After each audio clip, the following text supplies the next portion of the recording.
Hello, one and all. Welcome back to In Between the Lines. If you're new here, hello, hi, how you doing? My name is Noah, and today we are here to talk about Daughter of Smoke and Bone by Laini Taylor. This is a YA fantasy book series. This is the first of 3. This book was released way back in the UK in 2011. Now, it has hit the 10-year mark last year, and the reason why this came onto my radar was because of the anniversary edition that was sent out, which I could not get a hold of. Here is a picture of it, by the way. But yeah, I could not find it all. Damn you to hell! But I decided to grab whatever copy I could get, which was this one, and wow. So I'm going to kind of go into the story as much as I can, spoiler free. I don't want to ruin anything for anyone because I need people to read this. So the story revolves around this 17, nearly 18-year-old woman named Karu, who has no idea where she came from, and in some soul-like feeling who she even is. She lives in the human world and was raised by 4 chimera. I'm going to butcher these names, so I'm going to put them on here as well, just so people can understand where I'm coming from. We've got Twigger, Issa, Yasri, and Brimstone, who is a father figure to her. So the chimera are these demons that are part human and part animal, kind of spliced together. None of them are really the same. Some will be the same, but they're all kind of different, mostly. And what happens is basically she lives in the human world. She originally resides in Prague. I may be wrong there. No, yeah, she is Prague. So she lives in the human world, Prague. She goes to school. She's a very artistic sort of person. Very sassy and petty sometimes. And she has a best friend called Susanna, who is that sassy best friend. And that's basically the first kind of relationship we sort of see right at the start. But yeah, human world, but also there is this other place called Elsewhere, which is kind of what she's known as growing up with Brimstone and the others. And what happens is she basically uses this door that she goes to go into Elsewhere Brimstone is, which then can teleport to another part of the world, where basically she runs these errands where she collects teeth for him. Human, animal, not babies apart from one time. Just to kind of close it off, so I don't want to give too much information, these doors that she travels through, she starts to realise that there are these burning handprints on the doors that have started to appear. And just when that starts to happen, it's just a huge line of digression of fantastical sort of things, terrifying and really sad, but these things start to happen. And it affects Karu and obviously her friendships with these people who don't know anything about this other side to her, of what's really going on.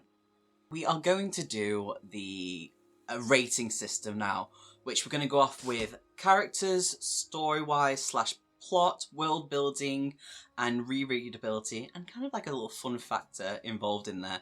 Character-wise, they all have their own breath, their own personality, and they don't stray from that at all, and that is beautiful, and I love that sort of things. As I always say, I'm a whore for that. So, like, everything is beautiful with the characters. I don't really hate anyone.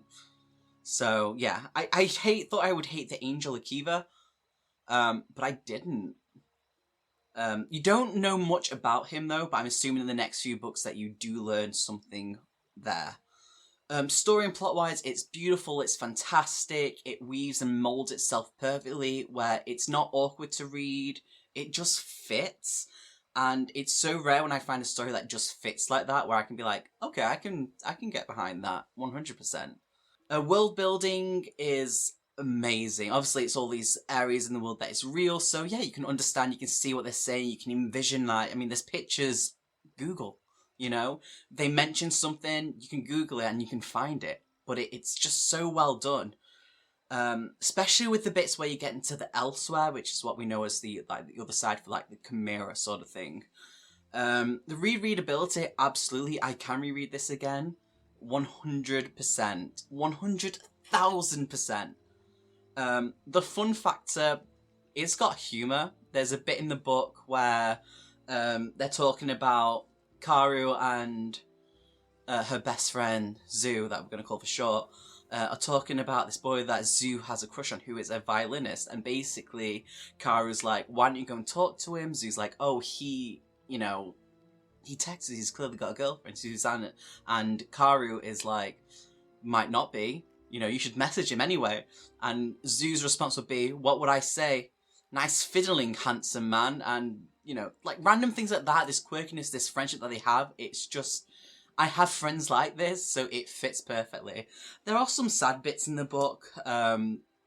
Obviously, there's a bit that actually hit home with me that really, really stuck. Like, with Kara, she has this where she doesn't know, obviously, where she came from. She doesn't really know who she is, and she has this emptiness inside of that. We all kind of sort of feel anyway. But she says something in the book, she's like, she didn't want to be released into the wild. She wanted to be held dear, to belong to a place in a family. And it was like, everyone has that sort of feeling. Everyone can understand that, because everyone wants that sort of feeling, And a lot of people, they struggle with that. There's a bit where they're talking like butterflies in the stomach.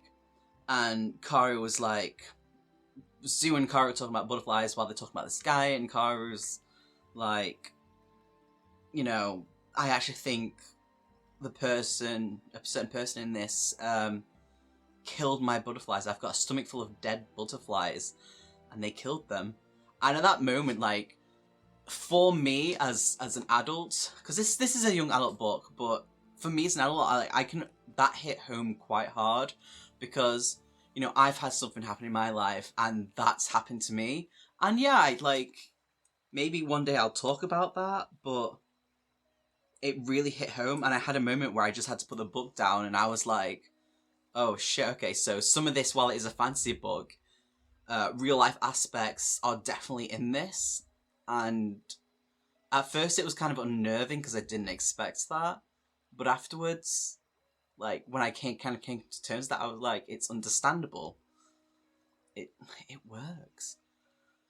So if I was to rate this story, because I'm using hearts, you can't go wrong with hearts, with 1 heart being character, 1 being story and plot, 1 being world building, re-readability, and the fun faction, I would have gone for 5 out of 5 hearts. But the reason why it's 4.5 is because there's a certain part near the end of the book, I'm not going to go into it, where I literally wanted to skip past because I wanted to go back to another person, because yes, we needed that information, but it kind of dragged for me a little bit, but it still made sense. And I guess I was just impatient. I'm an impatient person, I'll put that, it's my fault, but I'm still going to go with 4.5 out of 5. Hopefully you enjoyed this review. I really hope you like it. I hope you do pick up the book. It's absolutely fucking amazing. For me, it was only $8.99. Hopefully you can find the 10th anniversary edition, because the cover on that is gorgeous. Let me know what you thought about the book. But yeah, I'm actually excited to get hold of the next 2 books, because it is a trilogy. But yeah, much love. Thank you for watching, taking time for this, and we will catch you next time. Be good.